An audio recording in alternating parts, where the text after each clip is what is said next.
அன்னைக்கு ஒரு நாள் நான் வேலை செய்ற இடத்துல ஒரு பயங்கரமான டெக்கரேஷன் ஒர்க் நடந்துட்டு இருந்துச்சு.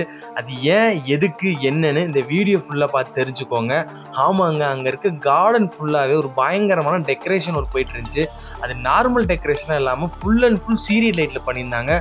அதுவும் இல்லாம அங்க இருக்க சென்டரா ஒரு இடத்துல சீரியல் லைட்லயே ஒரு மரம் மாரி செஞ்சிருந்தாங்க.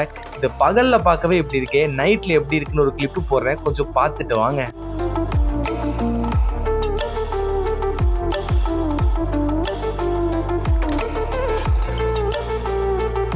யூடியூப்ல லைவ் பார்த்துட்டு ஃபங்க்ஷன் ஸ்டார்ட் ஆயிடுச்சான்னு கன்ஃபார்ம் பண்ணிட்டு பெர்மிஷன் போட்டு நாங்க போன ஃபங்க்ஷன் தான் அனந்தரா 2025. திருச்சி தனலட்சுமி சீனிவாசன் யூனிவர்சிட்டியில இந்த ஃபங்க்ஷன் நடந்துச்சு.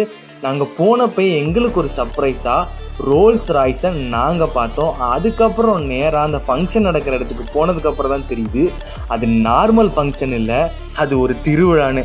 ஏன்னா பட்டாசெல்லாம் வானத்துல திரிக்க விட்டுட்டு இருந்தாங்க. நாங்கள் காலையில் பார்த்த பில்டிங்ஸ் எல்லாம் இப்போ எப்படி இருக்குன்னு பார்க்க ஒரு ரவுண்ட் ஸ்வீட்டப்போ தான் தெரியுது. காலையில் நார்மலாக இருந்த பில்டிங்ஸ் எல்லாமே நைட்டு பல மின்னுச்சு. ஏன்னா டெக்கரேஷன் அவ்வளோ பயங்கரமாக அண்ட் காஸ்ட்லியாக பண்ணியிருந்தாங்க. இந்த ஃபங்க்ஷனில் யாரெல்லாம் ஃபர்ஸ்ட் டே வந்திருந்தாங்கன்னா டிஜே நிக்கி அண்ணனும் ஃபரினாக்காவும் வந்திருந்தாங்க. அப்புறம் சீஃப் கெஸ்ட்டாக அன்னைக்கு பால் டப்பா வந்திருந்தாரு. இது மாதிரி வீடியோஸ் பார்க்க நம்ம சேனலை ஒரு சப்ஸ்கிரைப் பண்ணிக்கோங்க.